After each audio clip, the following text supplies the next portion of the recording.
സത്യസാറ് പറഞ്ഞിട്ടാണ് ബുക്ക് എഴുതിയെന്ന് പറഞ്ഞല്ലോ.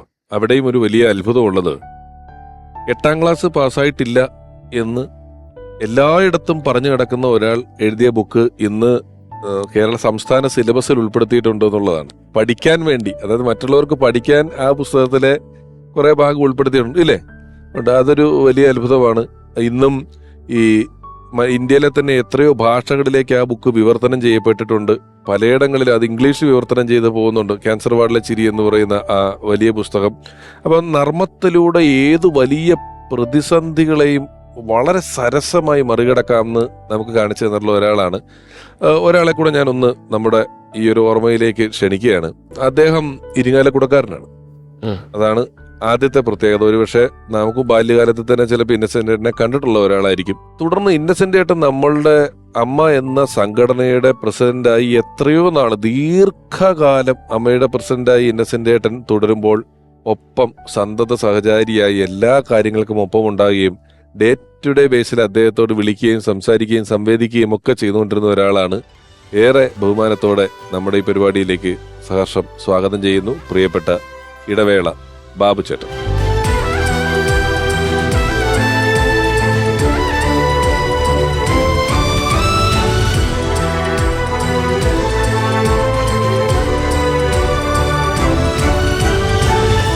ഇന്നസെന്റ് ഏട്ടനുമായിട്ട് എപ്പോഴും കൂട്ടി വെക്കാൻ പറ്റുന്ന ഒരാളാണ്.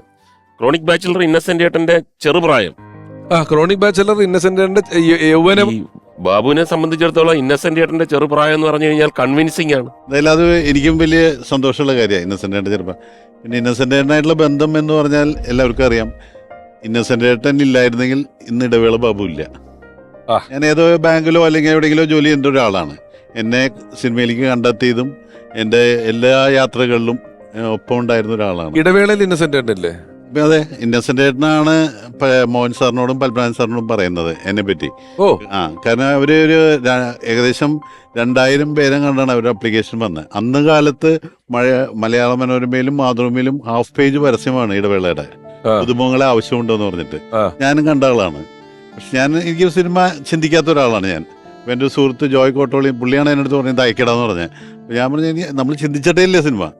അങ്ങനെ ഇതിൽ അവർ അവസാനം 20 ആളെ തിരഞ്ഞെടുക്കുകയും അതിലും ശരിയാവാണ്ട് പത്മനാഭൻ സാർ തലേദിവസം ഒത്തിരി വറീഡായിട്ട് അങ്ങനെ ഇന്നസെന്റ് ഏട്ടനായിട്ട് ഷെയർ ചെയ്തിട്ടാണ് ഇന്നസെന്റ് ഏട്ടനോട് പറഞ്ഞു എന്നാ പറയണേ, ഒരു ഇന്നസെന്റ് ആയിട്ടുള്ള പയ്യനായിരിക്കണം, പക്ഷെ തല തെറിച്ചിന പയ്യനായിരിക്കണം. പെട്ടെന്ന് ഇന്നസെന്റ് ഏട്ടന് എൻ്റെ മുഖം ഓർമ്മ വന്ന് അങ്ങനെ ഇരിങ്ങാലക്കുടയിൽ വരികയും എന്നെ വിളിച്ചുകൊണ്ട്, അങ്ങനെയൊക്കെയാണ് അതിൻ്റെ ചരിത്രം. ഇന്നസെന്റ് ഏട്ടൻ്റെ ഏറ്റവും നല്ല ക്വാളിറ്റികളിൽ ഞാൻ കണ്ടിട്ടുള്ളത്, ഒന്ന്, അദ്ദേഹം പഠിക്കാൻ മിടുക്കനല്ല എന്ന് അദ്ദേഹം തന്നെ പറഞ്ഞിട്ടുണ്ട്. പക്ഷെ ഓർമ്മ ഒരു രക്ഷയില്ലാത്ത ഓർമ്മ. ഇരിങ്ങാലക്കുടയിലെ ഏത് വീട്ടിലെ ഏത് പയ്യനായുള്ള അച്ഛൻ്റെ പേര്, അച്ഛൻ്റെ പേര്, വീട്ടുപേര്, ഇങ്ങനെ സകല ചരിത്രവും ഇന്നസെന്റ് ഏട്ടന് മരിക്കുന്ന അപ്പോഴും വരെ അറിയാം. അതുപോലെ തന്നെയാണ് ഏതെങ്കിലും ഒരു വ്യക്തിയെ കണ്ട് പുള്ളി എത്രയോ കാലം കഴിഞ്ഞാലും പേരൊന്നും ഓർമ്മയിട്ടില്ല, പക്ഷെ ഇന്ന സന്ദർഭത്തിൽ പുള്ളിയെ കണ്ടതാണെന്നുള്ള ഓർക്കാനുള്ള ഒരു കഴിവ് ഭയങ്കരമാണ്. അങ്ങനെ ഞാൻ എപ്പോഴും ആ കാര്യം ഇന്നസെന്റ് ഏട്ടനാണ് ഫോളോ ചെയ്യുന്നത്. ഇതുപോലെ ഞാൻ മലയാള സിനിമയിൽ കഥകൾ മെനയാൻ മാത്രമല്ല, ആ കഥകൾ മര്യാദയ്ക്ക് പ്രസന്റ് ചെയ്യാൻ കഴിവുള്ള രണ്ടുപേരും, ഒന്ന് മുകേഷ് ചേട്ടൻ, ഇന്നസെന്റ് ഏട്ടനാണ്. അയ്യോ, കഥ ചീറ്റി പോവില്ല.